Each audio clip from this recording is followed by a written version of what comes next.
To me, precision, as we're going to talk about it here this week, means having the discipline to do something as well as it can be done. Having the discipline to do something as well as it can be done every single time. Having the discipline to do something as well as it can be done every single time, and I'm not quite finished with this definition. Precision is having the discipline to do something as well as it can possibly be done every single time, even if it's uncomfortable or inconvenient. Having the discipline to do something as well as it can be done every single time, even if it's uncomfortable or inconvenient.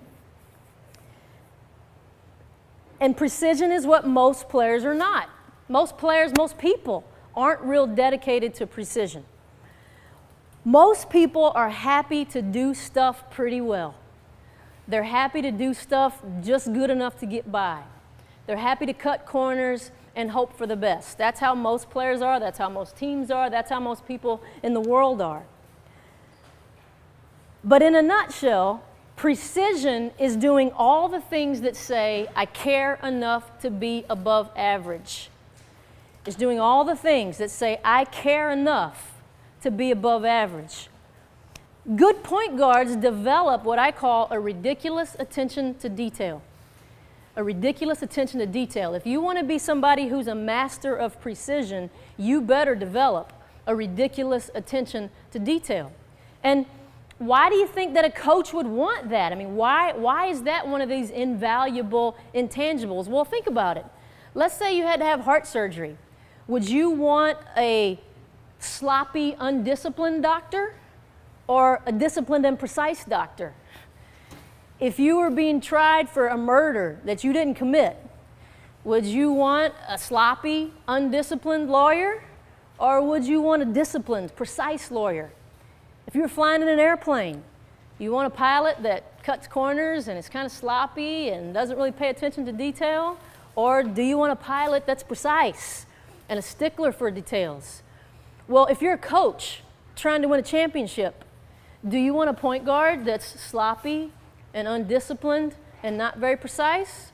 Or do you want a point guard that is disciplined and has a ridiculous attention to detail? So this is one of those intangibles that will separate you from a whole lot of players and from a whole lot of people. Coaches love players who pay attention to detail, especially their point guard, especially their team leader. So start to be precise. And it's not easy to be disciplined and consistent. It's not easy to do things as well as they can possibly be done every single time. But guess what? That's what greatness is. It's being able to do over and over again things that are very easy for anybody to do every once in a while. So that's precision. You know, psychologists tell us that 93% of all communication is nonverbal. 93% of all communication is nonverbal. So what that means is the majority of what you're communicating to other people ain't coming out your mouth. It's coming from your body language. So start to have an awareness of what your body language is communicating.